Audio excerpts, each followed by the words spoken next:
ঝালকাঠিতে সড়ক দুর্ঘটনায় ১৪ জনের মৃত্যুর ঘটনায় এখনও কোনো মামলা হয়নি। নিহতদের মধ্যে ৬ জন একই পরিবারের সদস্য। এত সদস্য হারিয়ে বাকরুদ্ধ স্বজনরা। শোকগ্রস্ত রাজাপুরের সাউথপুর গ্রামের মানুষ। স্বজনদের কাছে হস্তান্তর করা হয়েছে মরদেহ। নিহতদের জানাজা হয়েছে সাউথপুর সহ আশেপাশের গ্রামে। এরপর তাদের সেখানেই দাফনের আনুষ্ঠানিকতা চলছে। দুপুর নাগাদ সবার দাফন শেষ হবে বলে জানিয়েছে জেলা প্রশাসন। আহত ১২ জনের চিকিৎসা চলছে হাসপাতালে।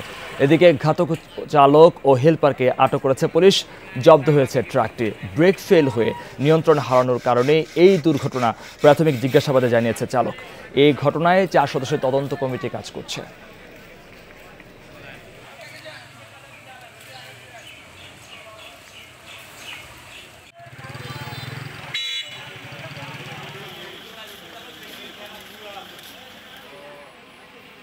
মোট ৭ জন ছিল এই গাড়িতে, ৭ জন একই জায়গায় মারা গেছে। এই ফ্যামিলিতে আরও ৩ ভাই আছে, ওর মা আছে, সবাই এখন একটা অসহায়ের মধ্যেই আছে। অন্যান্য ব্রিজের যে টোল প্লাজাগুলো আছে গুণগত এবং উন্নত মানের করে এটা অত্যাধুনিক করিয়ে যাতে এই টোল প্লাজার গাড়িগুলো সরাই দেওয়া হয়, তাহলে আর এই অ্যাক্সিডেন্টগুলো ঘটবে না।